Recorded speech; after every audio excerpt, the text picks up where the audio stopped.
What's up, YouTube gang? As I promised, I delivered. I told y'all I was getting my hands on more electric gizmos, and for a man, his word is the primary credit he has to build up a good name. On this day, I drove around Lake Michigan through 2 states to pick up this brand spanking new 2023 Chevy Bolt EV 2LT with only 2 stinking miles on it, so it's fresh off the assembly line. Been waiting for months, and it's finally here, and it looks better in person than it does in the pictures online. Even better, it qualifies for the $7,500 federal tax credit. Now, the entire fleet is officially all electric.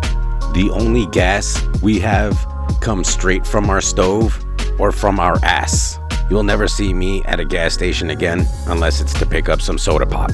I'm super excited about this purchase and added a Rexing 4K Dashcam to provide all the footage and show off its capabilities.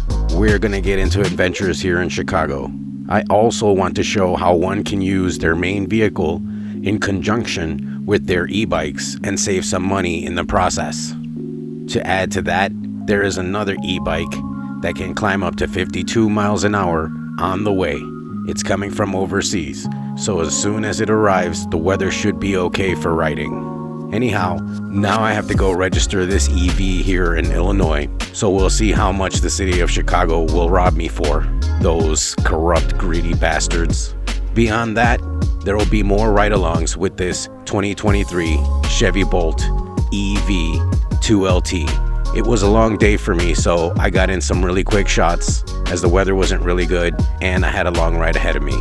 It was an interesting ride home and learned a valuable lesson about pushing this electric vehicle to its limits. I'll discuss that in a later post. Continue to like and subscribe. It motivates me to make more content. That'll be it for me. Enjoy the ride along at night, the city skyline in Chicago. Y'all stay well, stay safe. Ciao, friends.